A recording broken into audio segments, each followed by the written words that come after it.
Estamos en vivo.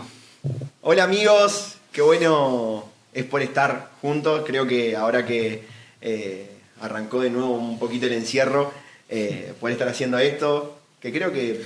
No es porque se nos suspendió el Nexo Night, hay que aclararlo. Se suspendieron las actividades. No, jamás. Solo es un empujoncito que se le dio a esto que hace tiempo que queríamos hacer, lo que es... Nexo Podcast.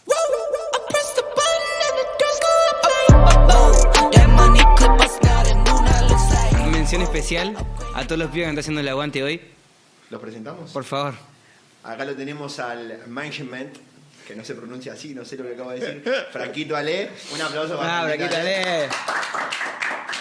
El que nos maneja todo lo que es el cambio de cámaras y demás, Nicolás Müller Triatlón, alias Levi. Director de fotografía. Director de fotografía.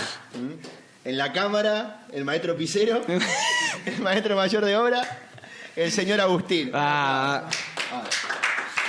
Y acá el apoyo moral. En controles generales. En controles generales. Control de calidad. Esteban Castro alias Calvi. Su servidor. Marquitos, te tenés que presentarte. Bueno. ¿Cómo te presentarías? Yo soy Marco Celia Friera, alias El Marquinal. Me conocen así en lo que la jerga popular. En la jerga popular, en lo que se puede llamar el mundo. Nada, tengo 22 años. ¿Por qué nos presentamos? Pero bueno, vamos a presentarnos. Tengo 22 años y nada, estoy acá, como ven, haciendo cosas del Señor porque yo lo requiero al Señor. Y bueno, nada, mandándole mecha. Si se quieren pasar a 20 también es mi trabajo, así que aprovecho, pásense a 20. Y nada, señor. Yo soy Lucas Joel Álvarez. Para mi jefe soy Marcos. Y nada, lo mismo. ¿Qué puedo decir de más? ¿Viste qué fea la gente que diga Lucas Álvarez, abogado? ¿Viste? En vez de decir yo, hijo de Dios. ¿Hijo de Dios? No, yo soy cosiciaco. Bueno, amigo, ¿qué vamos a hacer acá? Bueno, creo que en lo que es podcast, nosotros ya habíamos hecho con Reino, que es una plataforma donde nosotros, con el Valen, de alguna forma siempre damos lo que el Señor nos habla, así que vayan a fijarse también, hacemos un pequeño... El capítulo 1 es medio chivo. Medio chivo, pero bueno. Ya tenemos más o menos experiencia haciendo podcast, sí, nunca grabados, porque somos feos, pero siempre hablando por Spotify y demás. Creo que algo zarpado, algo lindo. Donde puedes tocar temas de todos los colores, básicamente. Y creo que eso es lo que queremos hacer acá. Que no solamente siempre vamos a ser nosotros dos, sino que va a haber muchos invitados también. Tenemos ganas de mandarle mecha, no quedarnos y como seguir. Y la onda es tocar temas. Puede ir desde, no sé, desde Apocalipsis hasta Génesis. O sea, no hay drama. Todo lo que comprenda entre Génesis y Apocalipsis. Sí, y a veces no tan bíblico, quizás. Es como que capaz que alguna vez vamos a meter mucha Biblia y después capaz que no, ¿viste? ¿Qué sé yo? Creo que... Eso es lo bueno que te da la plataforma podcast. Es como, puedes hablar de muchas cosas y puedes hablar de nada. Y que eso nos estaría faltando, que eso habría que buscarlo, un buen lema para Nexo Podcast. Y creo que va a ser como la primera tarea que vamos a tirar. A las 4 personas que nos ¿Me escuchen. ¿Hacer algo? Sí. Gracias. Por favor, dejen en la caja de comentarios el lema que claro, ustedes porque ahora YouTube. Es verdad. Y dejen su like y suscríbanse. Listo. Para crecer en la comunidad y poder vivir de esto el día de mañana. Te dejamos el CBU ahí abajo. Nada, este primer capítulo se nos ocurrió un tema lindo para hablar. Piola, creo que... Y que si tuviera voy a conseguirme una botonera para la próxima vez. Entonces iba a poner el sonidito acá así. Es buena la porque necesitaría un sonido misterioso porque vamos a hablar de las iglesias de Apocalipsis. Toma, Pau. Trompetas, decía Apocalipsis, hizo trompetas en el mundo. Trompetas, bestias. Y me encanta, creo que... no sé si vamos a ir con todas las iglesias, a ver. Pintó hacer la iglesia de Éfeso y conectarla con varias cosas también que están buenas. No ir 100% por el mensaje de la iglesia de Éfeso en Apocalipsis, sino que también ir tocando otros temas que tienen que ver directamente con la iglesia de Éfeso, que es algo, nos pusimos a buscar con Luquita, y algo muy profundo, la verdad. Yo nunca había buscado, nunca me había puesto a investigar profundamente lo que es la iglesia de Éfeso, lo importante que fue en Asia en ese momento, que por ahí no soy mucho de buscar esos datos, no soy tan teólogo, Pero creo que por ahí es bueno buscar tanto como de alguna forma la profundidad de lo que estás leyendo en palabras, como a veces hay palabras claves, hay palabras en griego, en arameo, en hebreo, en el original, que te llevan a otro contexto, que te hacen entender de alguna forma de qué está hablando el Señor cuando nos habla a través de ese versículo y demás. Y creo que está bueno el viaje, por así decirlo, que vamos a hacer en la iglesia de Éfeso. No vamos a hacer el gran viaje porque no hay que... No se esperen demasiado. Tenemos un bando bárbaro, chicos, entiéndanos. Pero para contextualizarnos un poco. Está bueno esto de que la otra vez veíamos un video, esto que el contexto lo es todo. El contexto es la historia. Y que una historia pierde peso cuando no hay contexto. Entonces, el contexto de un lugar no solo te ayuda a comprender en totalidad lo que está pasando, sino que enriquece más la obra, la historia, lo que sea. Y hay una forma de ver esto de las cartas de Apocalipsis a las iglesias que me llamó mucho la atención y que es muy bueno. Es esto de, si Jesús viniera a un Nexo Night un viernes, hablaría alguna de estas cosas que habla a las 7 iglesias de Asia. Entonces, lejos de ser un mensaje para, wow. Es que hay algo que también me gustaría tocar en este tema, es que vieron que Apocalipsis siempre fue como un tema... teología, escatología, sí. No lo como que tenía que agarrarlo. Claro, como que aparte siempre se ha puesto como una barrera al decir, no, esto lo lee la gente que sabe, la gente que está en este tema al último tiempo. Sí, los super saiyajines de la fe. Claro, exactamente. Y como que muchas veces los mensajes de las 7 iglesias, yo he escuchado esto de, no, bueno, pero lo escribieron para la iglesia de ese momento, chicos, ¿cómo lo vamos a leer para ahora? Cuando en realidad los mensajes de Pablo a la iglesia de Efesios, que son Efesios, 1 Corintios, 2 Corintios, Filipenses, las cartas de Pablo a las iglesias las leemos para nosotros. Claro. ¿Y por qué nunca leímos las cartas de la iglesia de Apocalipsis como para nosotros? Claro. Como para la iglesia de hoy. Sí. Y es por el mismo velo que se ha puesto sobre Apocalipsis, que también creo que es un tema que tendríamos que tocar en algún momento. Que tanto específicamente. Hemos, de alguna forma, no tanto, porque, como digo, tenemos un mando valor, pero hemos estado ahí investigando, buscando. El Señor nos ha hablado mucho, creo que es de alguna forma por donde nos movemos. Entonces es como, ¿por qué se ha generado este velo? Y creo que una parte de ir rasgando y rompiendo ese velo, que lo hace el Señor, no lo hacemos nosotros, es hablar. Hablar de Apocalipsis, hablar de las iglesias de Apocalipsis, que son, creo que muy necesarios. Es algo, o sea, los mensajes de la iglesia de Apocalipsis son súper necesarios para hoy. Y que es muy actual. O sea, fuerte. He escuchado esto hace muchas veces. Como estoy leyendo la Biblia, estoy leyendo el diario. Pero es muy real, muy real. Incluso en los viajes de Pablo, las cartas de Pablo a las iglesias, a las distintas congregaciones de fe, son muy actuales. Y esto es lo que tiene de importante. ¿Por qué un libro de miles de años sigue siendo relevante hoy? ¿Y por qué este libro en particular lo leemos con otro criterio? Es como Apocalipsis, no puedes leerlo con el mismo criterio que lees Filipenses. Claro, todo es simbólico. Es que sí. Es que la invitación a tener este tipo de pensamientos, si vamos a leer la carta de Pablo a los Efesios, entendiendo que es para nosotros hoy, cuando Pablo habla de estar sentado en lugares celestiales, cuando Pablo habla de los dones, de los roles de cada una de las personas, del sometimiento, que después vamos a entrar un poco en el detalle, es lo mismo que apropiarnos de eso como apropiarnos de lo que Jesús habla a través de Juan a la iglesia de Éfeso. Pero encima, o sea, no es que lo habló Pablo, Jesús mismo, cuando vos vas a la Biblia, por ejemplo, en la Biblia esta del celu, vos vas y las letras aparecen en rojo. ¿Cuándo aparecían las letras en rojo en la Biblia? Cuando hablaba Jesús. Es un mensaje de Jesús a la iglesia. Entonces, ¿cuán importante es entonces leerlo? Si es un mensaje de Jesús a la iglesia, es claro, como, claro. Me explota la cabeza. ¿Por qué nunca hemos, de alguna forma, ir profundo en estos mensajes? Y yo te invito, a vos que nos estás viendo, lee Apocalipsis. Pedir al Espíritu Santo que te enseñe. No hay mejor maestro que el Espíritu Santo. No hace falta hacer un estudio súper teológico, meterse en una escuela. No. Pedir al Espíritu Santo que te enseñe y Él te lo va a revelar. Entonces, si nunca leíste las cartas de la iglesia del Apocalipsis, léelo, por favor, que va a ser algo que realmente te va a hacer caer en cuenta de lo que estamos viviendo hoy. Y hablando de todo un poco, la leo. Carta Apocalipsis 2, del 1 al 7. Dice: escribe al ángel de la iglesia en Éfeso. Así dice el que lleva a las 7 estrellas en su mano derecha y anda en medio de los 7 candeleros de oro. Yo conozco tus obras, tu arduo trabajo y tu paciencia. Sé que no soportas a los malvados y que has puesto a prueba a los que dicen ser apóstoles y no lo son. Que has descubierto que son unos mentirosos. Por causa de mi nombre has resistido, sufrido y trabajado arduamente sin rendirte. Pero, viste que los pero nunca tienen nada bueno. Pero tengo contra ti que has abandonado tu primer amor. Así que ponte a pensar en qué has fallado y arrepiéntete, y vuelve a actuar como al principio. De lo contrario vendré a ti, y si no te arrepientes quitaré tu candelero del lugar. Pero tienes algo a tu favor, que no soporta las obras de los nicolaitas, las cuales tampoco yo soporto. El que tenga oídos, que oiga lo que el Espíritu dice a las iglesias, y al que salga vencedor le permitiré comer del árbol de la vida, el cual está en medio del paraíso de Dios. Colta. Me sirve. Bueno, chicos, este fue el capítulo de hoy. Bueno, creo que la iglesia de la Carta de Éfeso es algo que cuando yo la leí por primera vez me pegó muy fuerte.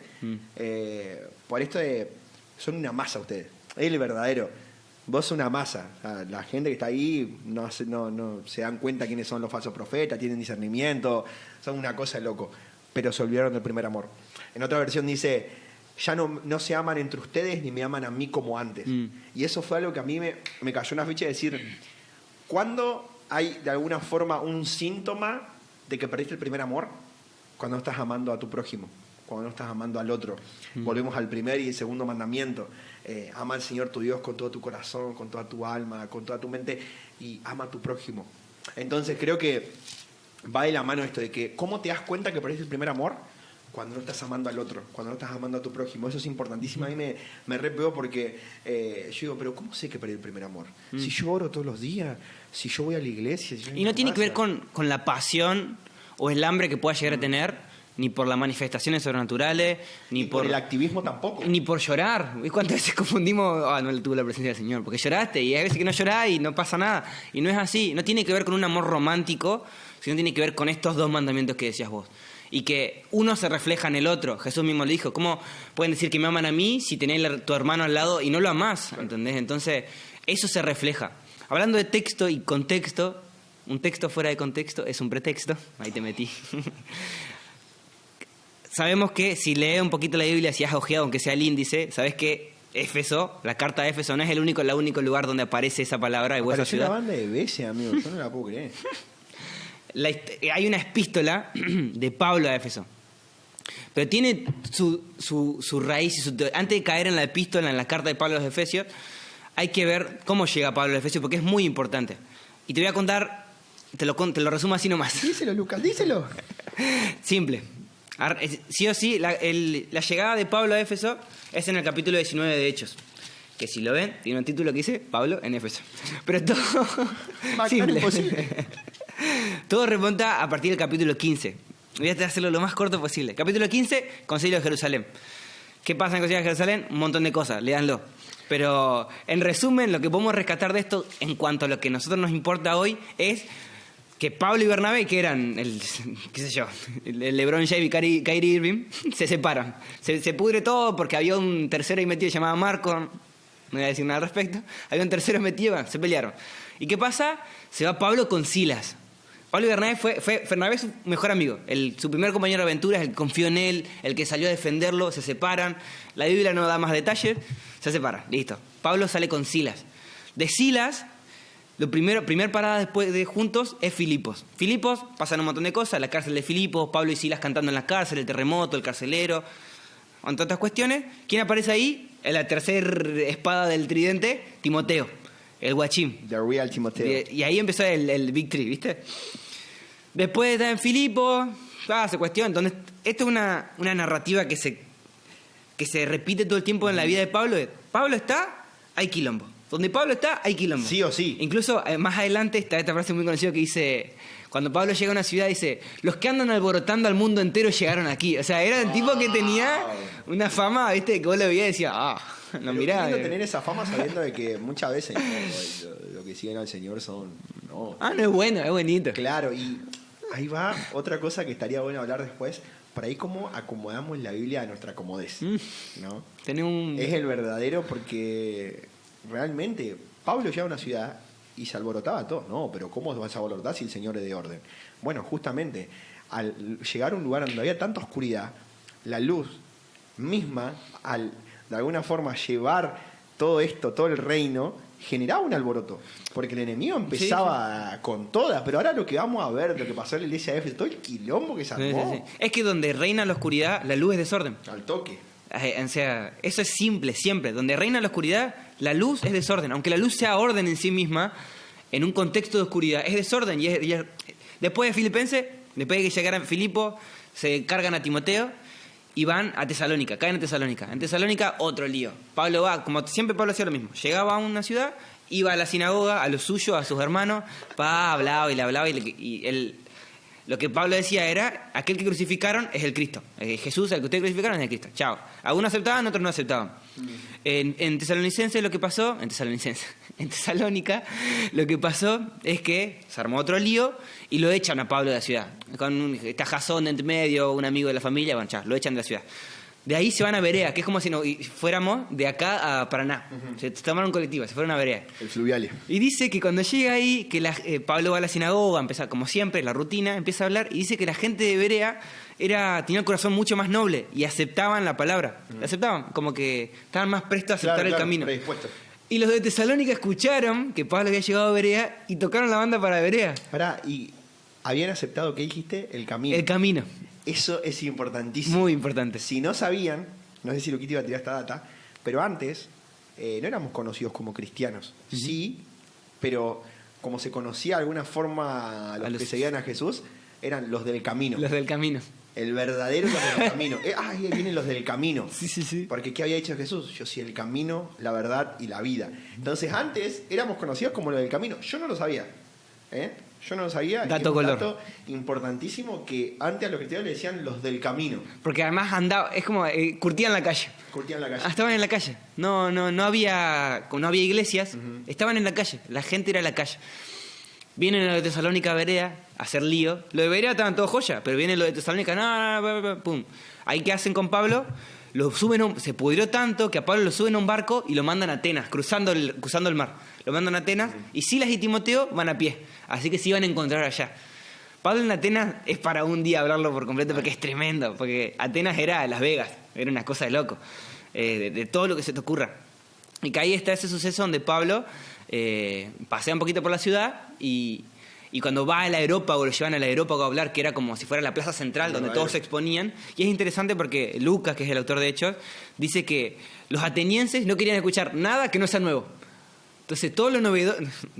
Capitalismo. El capitalismo no es nuevo. Todo lo novedoso lo querían escuchar, querían saber qué era lo nuevo. Entonces Pablo, muy inteligente, otro día capaz lo hablemos en su totalidad, muy bicho, agarra y ve que en Atenas hay una estatua erigida a el Dios no conocido. Y se agarra de eso y yo predico al Dios no conocido. Y encima no solo eso, sino que agarra fragmentos de los poemas atenienses y los hace suyos. Y dice, como ustedes dijeron, el linaje suyo somos. Muy interesante para hablar de esto, de que muchas veces nosotros, no, secular yo no. No, si no es sagrado yo no lo voy a decir. Y como que Pablo, o sea, también ahí va creo que el manso como paloma, astuto como serpiente, se entra en muchos lados, pero el hecho de decir, de estar bichos. O sea, realmente entender de que hay muchas herramientas que no usamos porque pensamos, no, el enemigo. Pero cuando la luz llega a un lugar, toma el control, transforma.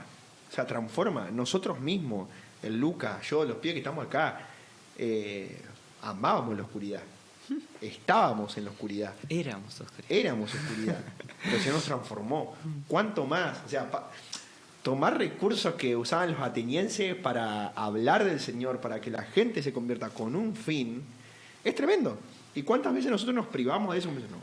Hay cosas, obviamente, que sí, hay que ser muy delicados. Pero hay muchas cosas en las que nos decimos, no. Porque por acá no. Y un montón de herramientas que podemos utilizar a nuestro favor para que la gente conozca a Jesús, que no lo hacemos porque decimos, no, por acá no es. Y nos cerramos una banda. Creo que eso al cristiano lo Y es algo que Dios usó un montón. Esto de usar las cartas del enemigo en su contra. Se me viene a la cabeza la historia de Jacob. Jacob era el mentiroso y era un desastre. Toda su vida fue un desastre. Y Dios usa esa mentira para revertir la situación. Y así, infinidad de historias donde Dios usa lo malo o las trabas que el enemigo pone, o las trabas que nosotros mismos tenemos por ser pecado, y las cambia a su gloria. Esto de usar las cartas del enemigo para ganarle. Eso es muy importante. Tremendo. Y eso fue una de las cartas que Pablo usó en Atenas. Que en Atenas no pasó nada, no hubo lío en Atenas, porque Atenas era muy liberal. ¿Y qué hace Pablo? De ahí va a Corinto. Corinto es muy importante porque en Corinto se encuentra a 2 personas que eran 2 judíos que fueron exiliados de Italia, que son Aquila y Priscila. Y son muy importantes porque fueron los padres de la iglesia de Éfeso y llegaron a ser los obispos y ancianos de esa iglesia, los encargados. Bueno, llegan a Corinto, Pablo ahí se vuelve a encontrar recién ahí con Timoteo y Silas. Bueno, otro lío en Corinto, de pin que pan. Dice que pasa mucho descontrol, qué sé yo. Y ahora llega el momento clave. Pablo se queda en Corinto un tiempo y pasan por Efesios, las tengo con los nombres de las cartas. Pasan por Éfeso y en Éfeso deja a Aquila y Priscila. Ellos trabajaban juntos porque Pablo trabajaba haciendo carpas, que el pin que pan. Bueno, lo dejan Aquila y Priscila ahí en ese lugar, en Éfeso. ¿Por qué es importante?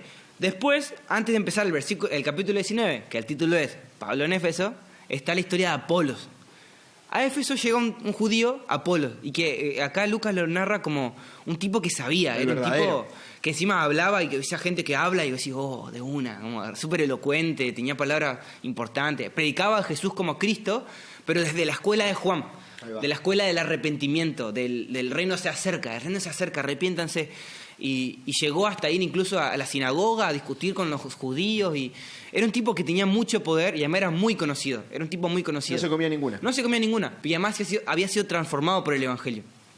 Entonces, ¿qué pasa? Ahí Apolos se va a Acaya. Y cuando Apolos se va a Acaya, Pablo llega a Éfeso. Y pasa esta otra secuencia. Si querés contarla vos. Cuando leía esto de que Pablo llegaba a Éfeso, me llamó la atención la diferencia que había entre la carta a la iglesia de Éfeso en Apocalipsis con cuando Pablo llega. Pablo llega, y te voy a leer un poquito. Dice: llega a recorrer las regiones superiores y vino a Éfeso, y hallando ciertos discípulos les dijo: ¿recibieron el Espíritu Santo cuando creyeron? Y ellos le dijeron: ni siquiera hemos oído si hay Espíritu Santo. O sea, Pablo le dijo, me lo imagino, pero recibieron el Espíritu Santo, me imagino. Hablamos el mismo idioma, vamos un poquito, vamos a profetizar, ¿viste? Vamos a hablar en lengua. Algo y los tipos le dijeron: nunca hemos oído hablar. Y yo me imagino que Pablo habrá sabido que estaba Apolos ahí. Claro. Es como que el loco habrá dicho: ¿qué onda?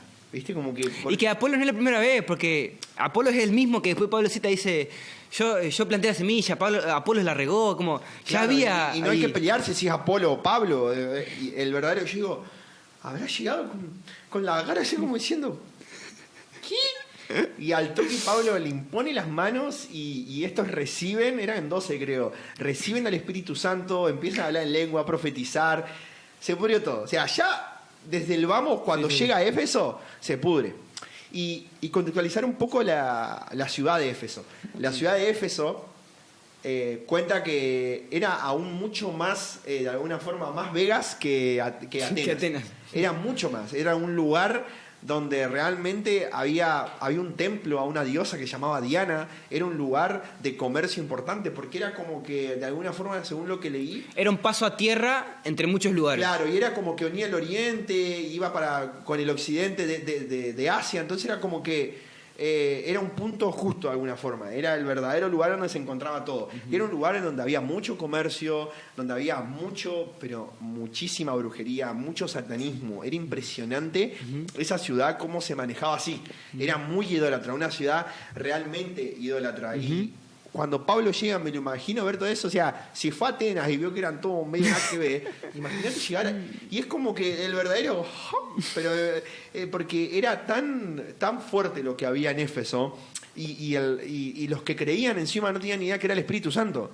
Y en Hechos 19 sigue contando que cuando Pablo llega, de alguna forma va a la sinagoga y se les plantaba, y dice que estuvo días discutiendo. Discutía una banda con la gente de la sinagoga y trataban de ponerse y no se podían poner de acuerdo. Tal fue así que Pablo se tuvo que ir de la sinagoga. No pudo enseñar más en la sinagoga porque ¿Se calentó? No había caso. ¿Se calentó? No había caso. Y tuvo que ir a una escuela, en esa escuela enseñó y estuvo, pero en la sinagoga no podía predicar más. Y es importante porque de alguna forma todo lo que pasaba en Éfeso giraba en torno a la brujería. Giraba en torno a, de alguna forma, los falsos profetas. ¿Y qué dice la carta de Apocalipsis? supieron saber quiénes son los falsos profetas. Saben discernir. Yo digo, claro, vamos al contexto. ¿Por qué el Señor hace hincapié en eso?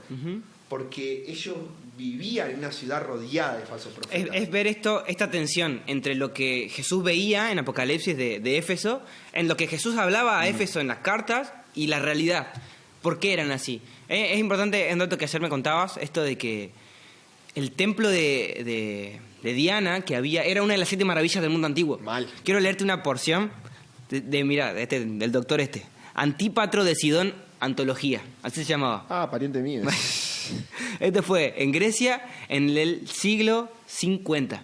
Escribió esto: he posado mis ojos sobre la muralla de la dulce Babilonia, que es una calzada para carruajes, y a la estatua de Zeus de los Alfeos, y los jardines colgantes, y el coloso del sol, y la enorme obra de las altas pirámides, y la vasta tumba de Mausolo. Estos son todos, como decirte, fui a las cataratas, fui a las pirámides de Egipto, fui a todos los lugares que eran centro de atención.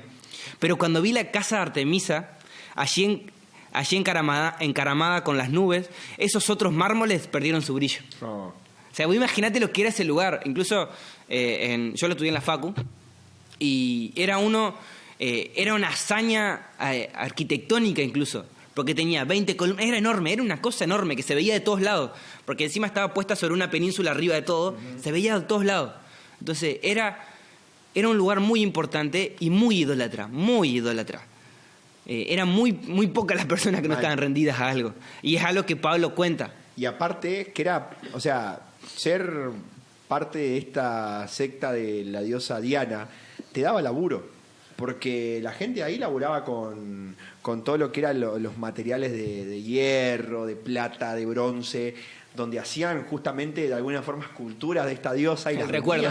Claro, eran los recuerditos, matecito. los souvenirs, y laburaban. O sea, después se armó un quilombo por eso, porque la gente decía, no, pero vino este loco y hizo esto, hizo lo otro. Y hay un dato importante, que el Señor le da un poder muy sobrenatural. En ese a lugar Pablo, donde, claro, reinaba mucho la oscuridad. como que el Señor le da más poder a Pablo, como que le da superpoderes porque sabía que si no, no iba a poder. O sea, porque había tanta brujería, tanta, de alguna forma, tanta ilusión fácil. pero del enemigo, de la oscuridad, que hay un dato importante que, no sé si se acuerdan, pero cuando Pablo llega a Éfeso y todo, decía que la gente llevaba sus paños y la gente se sanaba. Y hay un dato importante acá, que es porque el Señor de nuevo hace hincapié en escribir esto. Porque de alguna forma los paños que usaba la gente para que las personas se sanen solo al tocarlo, eran paños de Pablo que usaba para su trabajo. Y tenían sudor, tenían transpiración, o sea, era un asco, básicamente esos paños.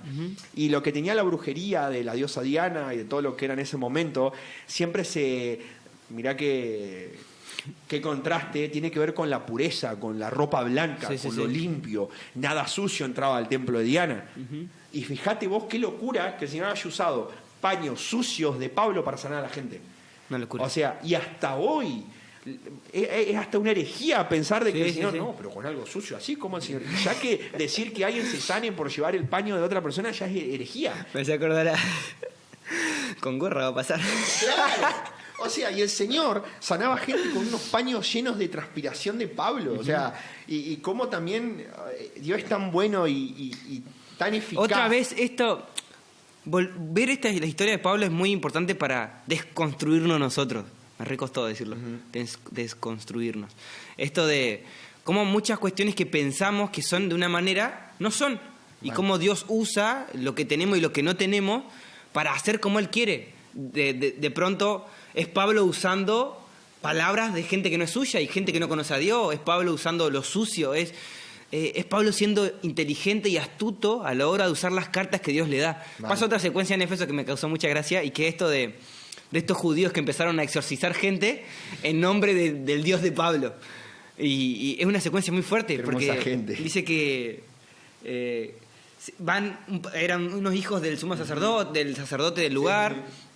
Dice que se acercaban a alguien que estaba con algún espíritu que lo estaba atormentando y que oraban en el nombre del Dios de Pablo, no, en el nombre de Jesús que predica Pablo. Te echamos fuera. Y que el demonio le respondía: sabemos quién es Jesús y sabemos quién es Pablo, pero no sabemos quiénes son ustedes. y le cortaban el mambo. Incluso dice que los dejaron desnudos y que todos golpeados. O sea, agarraron la piña. Entonces, literal. O sea, en Éfeso lo que había tanta concentración de oscuridad que el poder sobrenatural de Dios se hizo muy evidente. Y eso fue un pie específico para una iglesia que creció mucho en lo ortodoxo, en la sabiduría, en que se aferró mucho a la piedra, que se aferró mucho a la palabra, se aferró mucho a la escritura, a la enseñanza. Y eso se ve en la carta de Pablo a los Efesios. Vale. Es una de las únicas cartas, por no decirte porque creo que está Colosenses también, en las que Pablo no reprocha nada, no reprocha absolutamente nada. Pero es impresionante porque, y aparte, cuando Pablo escribe esta carta a Éfeso, cuando Pablo escribe la carta de Efesios, se la escribe una iglesia madura, en la que había empezado un avivamiento por el cual él sabía que las personas que estaban ahí lo iban a llevar a cabo bien.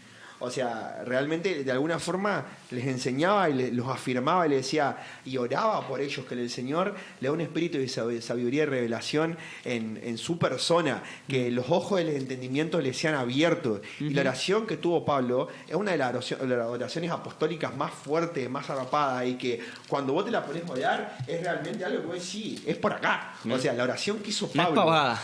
No, pero fue impresionante. Y ese es de alguna forma el contexto, porque eran entendidos de alguna forma la madurez de hablar un montón de cosas, como la unión de los gentiles y los judíos, que en ese momento había una grieta, pero fuertísima, más que ahora, o sea, más que todo lo que llegó a pasar. Y ellos eran entendidos en la unión de los gentiles, los judíos, tenían la madurez para hablar de los 5 ministerios, de un montón de cosas, que vos decís, che, pero cuando lo leemos en Hechos 19 no sabían ni quién era el Espíritu Santo. Y son gente que evidentemente se abrazó a la doctrina de Jesús, que se abrazó a Jesús como su Salvador y se abrazó a Pablo como su maestro. Entonces es muy importante señalar esto. La carta de Pablo a los Efesios, el estudio de las epístolas, es una carta muy personal de Pablo y un Pablo muy animado, muy contento. Podemos decir que los Efesios eran la niña bonita de Pablo, eran los favoritos. Y aparte con lo importante que fue, porque fue un centro misionero a Asia. Sí, básicamente fue de lo más importante, de las iglesias más importantes de Asia, porque fue de alguna forma un centro misionero, fue donde la gente iba y se convertía, donde salía gente, porque al ser un punto principal y clave en Asia, de ahí salían a evangelizar, salían misioneros, y eso es tremendo. Y aparte de la autoridad que también tenía la iglesia de Éfeso de hablar de guerra espiritual. ¿Cuánta más guerra espiritual, sabiendo que es la ciudad más idólatra de todas? O sea, y aparte de esto que Luquita decía, algo ortodoxo, realmente personas que buscaban la pureza, que la tenían clara, que vivían en santidad, entendiendo de que antes era una contraparte tan fuerte de que hasta hay documentos que hablan sobre que las esculturas de los dioses no eran como las normales, sino que eran todas horribles. Era todo lo más vulgar. Era el morbo del morbo. Exactamente. Por ejemplo, Diana no era como... Diana después pasa a ser para los griegos Artemisa. Y Artemisa, hay un templo Artemisa, y es una mujer normal. Diana era una mujer que tenía pechos por todos lados, como todo rodeado. Era el morbo del morbo. Y es algo que también Pablo los exhortó mucho, a esto de cuidarse de algo que era tan común para ellos, como lo sexual, la pureza, la santidad, de perseguirlo. Y fueron los que más lo tomaron. O sea, era como lo que Pablo decía, era palabra de Dios, era palabra. Entonces ellos lo tomaban, lo abrazaban y lo hacían suyo y lo enseñaban. De la mano de Aquila y Priscila, que fueron los primeros que estuvieron cerca de Pablo. Entonces, era tal punto el amor que tenía Pablo por ellos. En Hechos 21, antes de que el Hechos 20, Pablo ya sabía que a muchos lugares no iba a volver. El Espíritu Santo le había revelado que le quedaba poco tiempo, que iba a ir a Roma y que en Roma nos vemos, chao, al lobby. Entonces, y ya había plantado muchas iglesias, había viajado por Tesalónica, por Filipos, por un montón de lugares, había puesto iglesias en un montón de lugares, había dedicado tiempo, vida, esfuerzo, plata, en un montón de lugares. Pero antes de decir sus últimas palabras, ¿quién llama? A los ancianos de la iglesia de Éfeso. Tremendo. Es como decirte, dedico mi vida a plantar iglesias, pero mi vida, o sea, 3 años acá, 5 años allá, 10 años acá, dedicándome a la gente, al que entienda. Estuvo bastante tiempo en Éfeso tuvo 3 años, 4 años. 3 años y un par de meses. Y en vez de llamar a todos, llama a ellos. Porque ellos no solamente eran sus favoritos, esto estamos diciéndolo nosotros, sí. No sabemos de favoritos. Exégesis. Hay que poner una cosa que diga opinión. No solo eran su gente querida para él, sino que él voy a leer lo que dice exactamente, él los consideraba los más importantes. Dice que Pablo llama a la gente de iglesia de Éfeso, y no quiero leer todo. Bueno, porque en un momento dice, yo me voy a Jerusalén, yo no vuelvo, pero no me preocupa mi vida porque no tengo nada como estimarlo. Dice, yo les ruego que piensen en ustedes mismos. Esto es importante porque Jesús lo va a repetir en la carta de los Efesios. Yo les ruego que piensen en ustedes mismos y que velen por el rebaño sobre el cual el Espíritu Santo los ha puesto como obispos. Eso es muy importante. El Espíritu Santo los ha puesto como obispos. Porque hay gente que el Señor ganó por su propia sangre. Yo sé bien que después de mi partida vendrán lobos rapaces que no perdonarán al rebaño. Y aunque entre ustedes mismos algunos se levantarán y con sus mentiras arrastrarán tras de sí a los discípulos. Por lo tanto, manténganse atentos y recuerden que noche y día, durante 3 años con lágrimas en los ojos, siempre he aconsejado a cada uno de ustedes. Ahora los encomiendan, dice que después lloran, se abrazan, que pin, que pan, pero lo importante que era para Pablo esta gente y cómo Pablo les dice, cuídense porque se va a levantar más la gente. Y tanto agarraron esto que Jesús en la iglesia de Apocalipsis, cuando le habla a la iglesia de Éfeso, le dice, han sabido que aquellos que decían ser apóstoles no lo eran. Entonces, era gente que abrazaba lo que Pablo decía, abrazaba la teología de Pablo, abrazaba la teología de Jesús y caminaba sin moverse. Tanto caminaba así que se olvidó de lo más importante. Y que ahí caemos en la carta a los Efesios. Y fíjate qué zarpado es todo lo que... O sea, porque era una iglesia entendida en guerra espiritual, en los 5 ministerios, en la unión de la iglesia. O sea, ¿qué más querés? Ya no entran más dones en el tarro. Era como que... Toda la estampita tiene. Tenían todo. O sea, los vagos la tenían clara. Pablo eran los preferidos de Pablo. Y cuando uno ve la vida de Pablo, es como... Señor, ayúdame a tener un corazón como el que tenía Pablo, de que no me importe lo que tenga este mundo, de que mis tesoros pierdan el valor, de que mi vida misma pierda el valor que tiene. Porque creo que Pablo es el que nos hace caer en cuenta de que el vivir es Cristo y el morir es ganancia. Que por ahí es una frase que uno repite, pero vos te pusiste a pensar eso. Vos te pusiste a pensar lo que es vivir Cristo y morir ganancia. Vivir Cristo. Nunca en la vida, y esto que algo que venimos hablando hace bastante, nunca en la vida estuvo de moda morir, jamás. Y para Pablo se ve que sí, porque el tipo vivía diciendo que yo vivo para el Señor y voy a vivir para cumplir lo que me dice el Señor y después me muero. No, era como el verdadero no era morirme para estar con el Señor, pero estoy acá por usted. ¿Entendés? Es el verdadero. Sí, acá por usted, yo ya vi el cielo, yo ya sé lo que hay allá, ¿entendés? Y es un tipo que amaba tanto al Señor que amaba a la gente. Era un tipo que amaba tanto al Señor que habiendo experimentado todo, no te la puedo creer, Colombati. Cortame acá, chico. Quiero decir una cosa. Esa es mi alarma para inscribirme al turno de la iglesia. Para no olvidarme, pero no hay más turno de la iglesia. Un charaba a Colombati que puso mi despertador. Te amamos, Fede. Te queremos mucho. Ya ese fue el anticristo.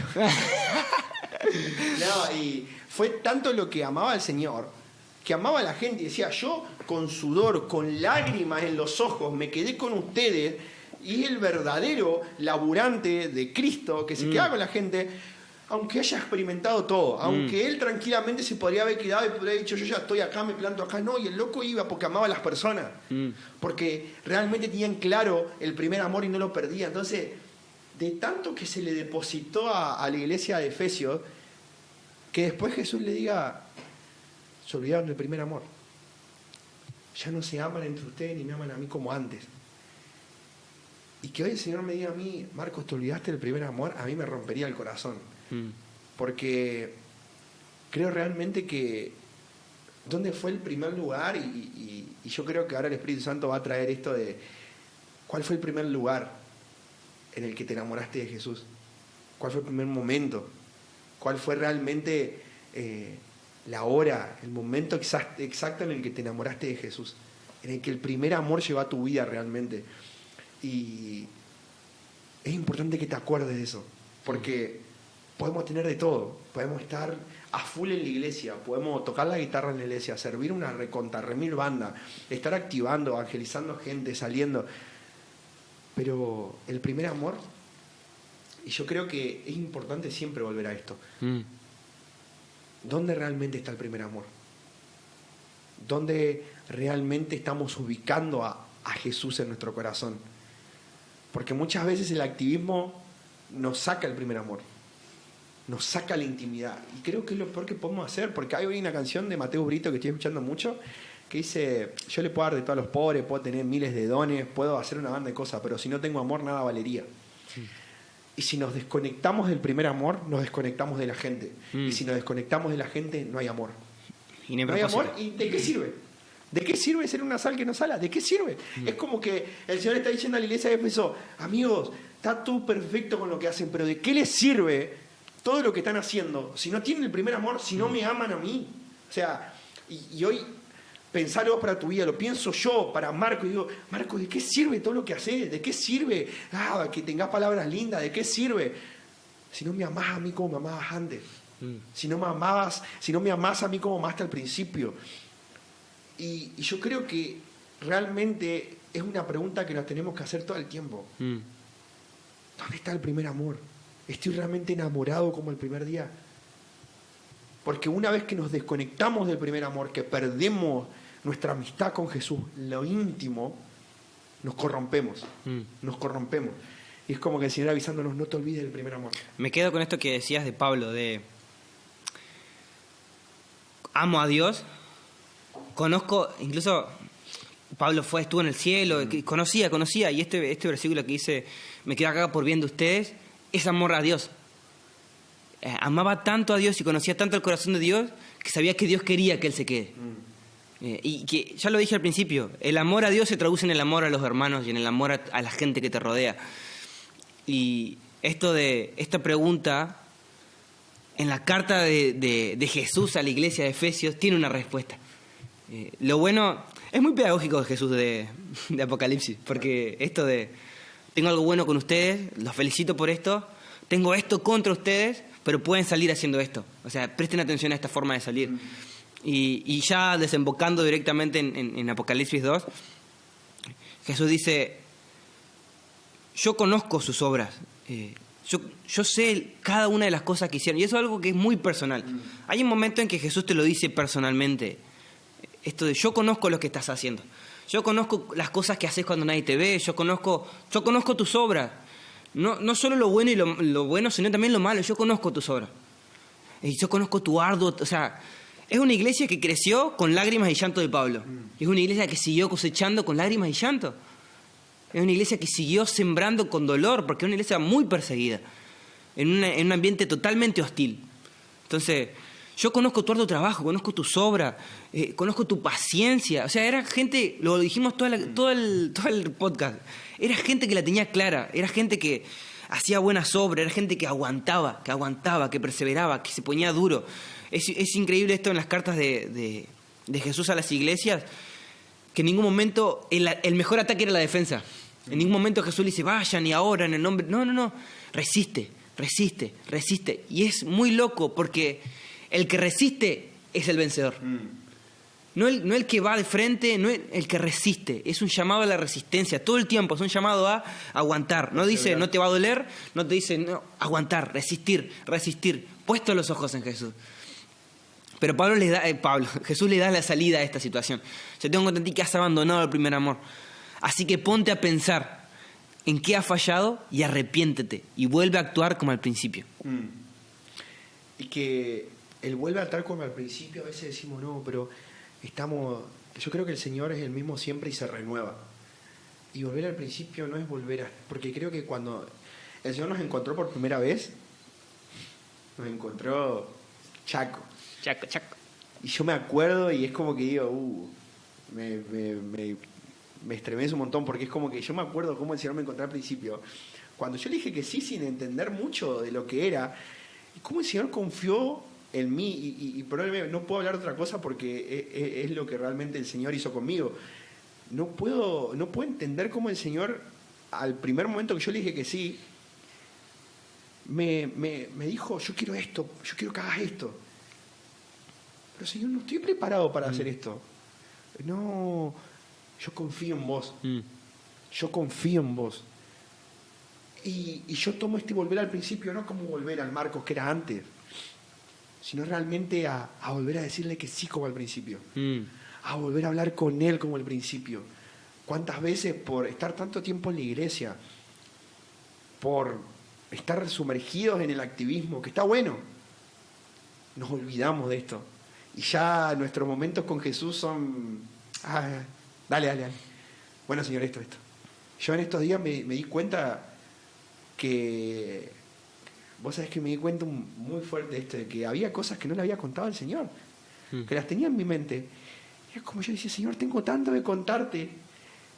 Y me rompía eso, porque era, guacho, no puede ser. O sea, y ahí me dio, de alguna forma el Señor me avisó, ojo con el primer amor. Antes me contabas todo. Y hoy hay cosas que no le conté al Señor. Cosas que tengo en mi mente de hacer que nunca van a estar fuera de lo que Él, de su voluntad, jamás. Pero que no se las presenté a Él. Que no me senté en la mesa que está servida, llena de comida, y no me senté a hablar con Él. Entonces como que yo creo que volver a como al principio, decir, Señor, te cuento todo como te lo contaba al principio. Porque a veces sentimos de que estamos tan metidos, tan en una... Bueno, Señor, sí, ya te voy a contar. Bueno, si el Señor ya sabe. El Señor quiere que hablemos con Él. Yo creo que el volver al principio y pensar, volver al principio, no volver a decir, bueno, no. Sino el hablar como hablamos al principio, cuando te enamoraste de Jesús. ¿Cómo le hablaba? ¿Qué le contábamos todo? Y hoy por ahí hay cosas que damos por sentadas y bueno, ya sabe el Señor. El Señor quiere que hablemos con Él, que le contemos, porque ese es el primer amor. ¿Entendés? Es como volver al principio desde ese lado, ¿no? Volver al principio desde contarle todo, de realmente cómo estábamos, cómo el Señor nos rescató, el primer amor, cómo ardía nuestro corazón y por qué hay que sentarnos 100 veces de nuevo en la mesa del Señor para que arda nuestro corazón, es siempre volver a esa posición. La otra vez hablaba con una amiga y hablábamos esto y me cayó la ficha de decir, ¿por qué hoy el decir que somos amados y el decir de que el Señor prepara una mesa y que somos hijos se volvió tan normal? Amigo, no es normal. No es normal. Yo siento que el Señor me trajo una revelación. ¿Cuál? Me dijo que soy amado, que soy su hijo. Ya lo sabemos eso. ¿Qué mayor revelación que esa, amigo? ¿Qué mayor revelación de que entender que somos amados y que somos sus hijos? A veces buscamos una visión, algo súper... que no digo que el Señor te va a mostrar, te va a mostrar el cielo. Orá para que el Señor te lleve al cielo, te va a llevar. Orá para que el Señor te hable y querés escuchar su voz, la va a escuchar. Pero no nos olvidemos de lo primero. De que somos amados, de que somos hijos. Qué importante que es esa revelación y a veces no la olvidamos. ¿Qué es volver al primer amor? A entender de que somos amados, de que somos hijos, de que hay una herencia que está ahí para nosotros, que hay una mesa que está servida para nosotros y no tenemos que llevar nada. Volver al primer amor es entender de que somos amados, de que somos hijos, de que eso no es una revelación que yo ya la tuve. No, todo el tiempo allá nos va a recordar porque nos olvidamos. Para los Efesios, volver al primer amor es Efesios 1. Efesios 1, Pablo les habla específicamente de estas cosas. Dice, en Él Dios nos escogió antes de la fundación del mundo, para que en su presencia seamos santos e intachables. Por amor nos predestinó, para que por medio de Jesucristo fuéramos adoptados como hijos suyos, según el beneplácito de su voluntad. En Él tenemos redención, por el perdón de la sangre de nuestros pecados, a través de la gracia, la cual desbordó en nosotros en toda sabiduría y entendimiento y nos dio a conocer el misterio de la voluntad de Dios. En Él asimismo participamos en la... O sea, para los Efesios no era... Jesús no le estaba diciendo cualquier cosa, ¿entendés? Le estaba diciendo, vuelvan a leer Efesios 1. El verdadero. Dice, en Él nos escogió. ¿Para qué nos escogió? Para ser hijos. En Él nos predestinó. ¿En qué nos predestinó? En ser adoptados. En Él tenemos herencia. En Él tenemos... Entonces, no era nada nuevo para los Efesios. No era algo que... ¿Qué está queriendo decir Jesús en esta carta? No. Claro, ya se lo esperaban. Sí, ya se lo esperaban porque sabían. Y hay algo que... Estos días leí una frase que me partió el diome y me llamó mucho la atención, que decía, ¿qué más triste que ver a los hijos de Dios sentados en la mesa del Padre morirse de hambre. Y que muchas veces tenemos esta cuestión, el volver al primer amor, esto que lo repetimos 200 veces ya, volver al primer amor es volver a sacar de mí todo lo que yo me apropié de Dios. En tener en cuenta de que todo lo que tengo es suyo, que todo lo que tengo le pertenece y que nada de lo que yo puedo agarrar de Él es mío. Y acercarnos con un corazón dispuesto como la primera vez. ¿Por qué cambia esto de quiero que hagas esto la primera vez? Y voy a decir, no, Señor, no, apártate de mí, que soy un hombre de labios inmundos. Y ya después es, sí, Señor, bueno, ¿por qué así, no? ¿Por qué? Es el verdadero, porque a veces nos quedamos con el, yo ya comí. Sí, no, está bien, como en casa. Y el Señor está diciendo, pero hay más. Sí. Ey, agarrá. O sea, es como que a veces, yo ya comí, nada, si no pasa nada, Señor, ya estoy. Es como que yo agarrá, claro, ¿entendés? Claro. Es el aprender a valorar. Es como comer asado todos los días. Yo no lo valorás, calculo. No como asado todos los días. No me estaría pasando. Como eso me brillan los ojos y me cae la baba. Bueno, así tiene que ser. Es un mensaje simple. Y quería un segundo volver a esto. Dios, más que... Dios se renueva. Y Dios es un meme por defecto. En el sentido de que se recicla. Todo el tiempo se recicla. Y esto de... Recuerda dónde estabas antes de esto. Es algo que Dios hace toda la historia, lo hizo el Señor. A Jerusalén y a Israel le decía, recuerda de dónde te has sacado, recuerda quién es, porque Él era el Dios de Abraham, es un Dios del recuerdo. ¿Y cuántas veces tenemos este pensamiento que es más capitalista que cristiano? Ya está, lo de atrás, el pasado pisado, lo de atrás, y no. ¿Cuántas veces esto a mí me la vio en la nuca? El hecho de decir, hay una revelación nueva. Sí. Pero a veces el Señor te habla con lo que ya te habló antes. Es como que el Señor, el Espíritu Santo nos enseña y nos recuerda. A veces el Espíritu Santo nos recuerda algo para acomodarnos a la hora. Y es importantísimo, si no lo haces, hacelo. Cuando el Señor te habla algo, anótalo. Con fecha. Con fecha, exactamente. Y volví a verlo. Y ahora porfa, cuando estás mirando esto, vos sabés que tenés anotado un montón de cosas. Andá y mirá. Capaz que el Señor te quiere decir algo. Pues si el Señor no me está hablando, capaz que el Señor te dijo algo hace tanto tiempo y es ahora. Aplica para hoy. Fíjate lo que el Señor te estuvo hablando hace tanto tiempo. Volvelo a leer. Volvelo a leer porque el Señor vuelve a hablar. La palabra del Señor es más activa, es viva, hoy. Entonces, ¿cuántas veces buscamos algo nuevo cuando el Señor está hablando? Yo te hablé algo hace un montón que no me diste ni bola. ¿Entendés? Esa mentalidad de... ¿Cómo se llama? Los planes de YouVersion. Lo tilda todos los días. Yo ya hice. Ya lo leí. Querés terminar la Biblia en un año, te dicen que leerlo así o así. No puedes frenar. Frenate un día y ya está, perdiste. El que tenga oídos que oiga lo que el Espíritu dice a las iglesias. Al que salga vencedor, le permitiré comer del árbol de la vida. Y que esto tampoco es un hecho aislado. En Éfeso había un... que aquí dice, le permite el árbol de la vida, el que está en el medio del paraíso de Dios. En Éfeso estaba el templo de Diana, que ya lo dijimos que era una de las 7 maravillas del mundo, y saliendo a Éfeso, llegando al mar, había todo un campo plantado que le llamaban paraíso. No era nada nuevo. Jesús no le estaba diciendo nada que... Entonces, incluso, no lo dije en su momento, cuando Jesús se presenta en la iglesia de Éfeso, se presenta como el que lleva las 7 estrellas en su mano. La moneda de Éfeso era el emperador con 7 estrellas en su mano. No tendré una foto para mostrarte, pero es la moneda. Entonces, Jesús diciéndole, yo soy más que su emperador, yo soy más que ese paraíso. Aquel que vence, aquel que se atreve a vencer, el que resiste, el que se atreve a vencer, comerá del árbol de la vida. Y que es algo que el árbol de la vida aparece en Génesis 2 y en Apocalipsis 2. Vale. Y no aparece en ningún momento en el medio de la Biblia. Hay que cerrar. No sé ni para dónde cerrar. Creo que se habló de todo, pero de nada. Y creo que también es un llamado, yo le pasé bien, pero también es un llamado de parte del Señor a mirar para adentro. Rever, el mirar. Esto que Jesús le dice, ponte a pensar en qué ha fallado. Esto es interesante del Jesús pedagógico. No te va a decir, fallaste este día a las 4 de la tarde, perdiste el primer amor. No, ponete a pensar. Y es Jesús lo llama una acción consciente para cambiar su forma de vivir. Un arrepentimiento. El arrepentimiento te cambia. Hay que saber diferenciar la vergüenza del arrepentimiento, porque la vergüenza no cambia a nadie. Vos estás muy avergonzado de lo que hiciste, pero no cambias. El arrepentimiento es lo que te cambia. Entonces Jesús le dice, Y la vergüenza es algo que te sale, es algo instintivo. En cambio, el arrepentimiento es algo consciente. Jesús le dice, pónganse a pensar en dónde ha fallado. Reconocé, buscá ese lugar y volvé. Y volvé. No le dice, buscá ese lugar y hacé una caminata de rodillas, haz todo. No, volvé. Ponete a pensar, arrepentite y volvé. Es muy importante esto. Que también en esto que es Nexo Podcast podamos ir desmembrando cuestiones que por ahí no somos conscientes que la tenemos. Bueno. Como esto de volver atrás no es retroceder. Claro, es como que volver atrás siempre fue tomado como retroceder. No como algo que, bueno, voy a volver atrás.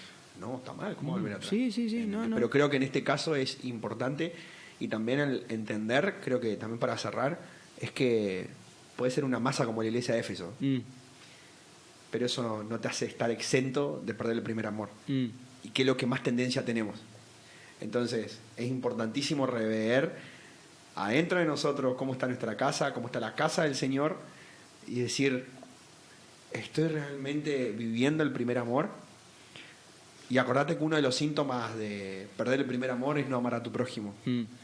Hoy con cuánta gente quizás estás peleado, peleada, hay ofensa en tu corazón, y ¿cuántas contiendas tuviste en este último tiempo? ¿Qué palabra contienda? Estoy muy filosófico. Ya estás filosófico. Pero ¿cuántas quizás te peleaste con alguien? Hay síntomas de pérdida del primer amor. No lo digo yo, lo dice la Biblia. Sí. No lo dice Marco Freire, lo dice la Biblia. Y en Efesios 4, Pablo habla, llamados y viviendo por la vocación a la que fuimos llamados. Eso es importante. Y para vivir, caminar en la vocación que fuimos llamados, tenemos que caminar y ser conscientes de que somos un cuerpo. Entonces, todo va de la mano. Todo va de la mano. Absolutamente nada es casualidad, todo va de la mano. Entonces, porfa, si ves estos síntomas en vos, en tu vida, decile al Señor, quiero volver al primer amor. Quiero volver a enamorarme de vos como al principio. Y es una decisión. Es empezar a alimentarte del alimento correcto y sentarte en la mesa. Y comer. Bueno, nos salió redondito. Una cosa de loco. Gracias, Señor. Bueno, amigos, hasta acá llegamos. Hasta acá nomás. Capítulo número 1. Aplaudo, un aplauso. Cómo me gusta la gloria humana. Bueno, amigos, este fue el capítulo número 1. Que ya tengo un título, no lo voy a decir, lo voy a poner, o lo digo. Yo sé lo que estaba pensando. Que podemos tirar ahí en la página de Nexo para que nos tiene otros temas que queremos. En la página de arroba NexoOc. O sea, no importa lo que digan ustedes, pero... La de arroba NexoOc. La de arroba Nexo.oc. Nexo.oc, donde subimos mucho contenido siempre, para que nos sigan. Y posta, vamos a hacer un coso de preguntas así para que nos tiren temas que quieren que hablamos, temas que les parece importante, quién quieren que sea nuestro invitado. Tenemos ahí un repertorio que yo puede ser Dante Gebel, Mariano Senegal, Lionel Messi, Kun Agüero. Tenemos de Kun Agüero. Me mandó un mensajito hoy que sea la tarde para jugar algo. Lo que ustedes quieran, nosotros invitamos, tenemos contacto con Ibai también. Así que ustedes digan no, nosotros invitamos, así que nada, eso. Gracias por escucharnos, por tomarse tiempo. No sé cuántos minutos van, pero... Y 1 horita y media. De nuevo, gracias al equipo. Yo quiero aplaudir. Un aplauso. Shout out para el equipo. ¿Querés decir algo, Nico Müller? No. Está perfecto. Esto fue Nexo Podcast, capítulo 1. Nombre lo voy a decir porque tengo ganas de decirlo. Éfeso, mi niña bonita. Así sería llamado. El pastor no va a echar de la iglesia. Gracias, amigos. Nos vemos en la próxima. Bye, bye. Bye, bye. ¿Qué va a hacer ahora? ¿Detener grabación?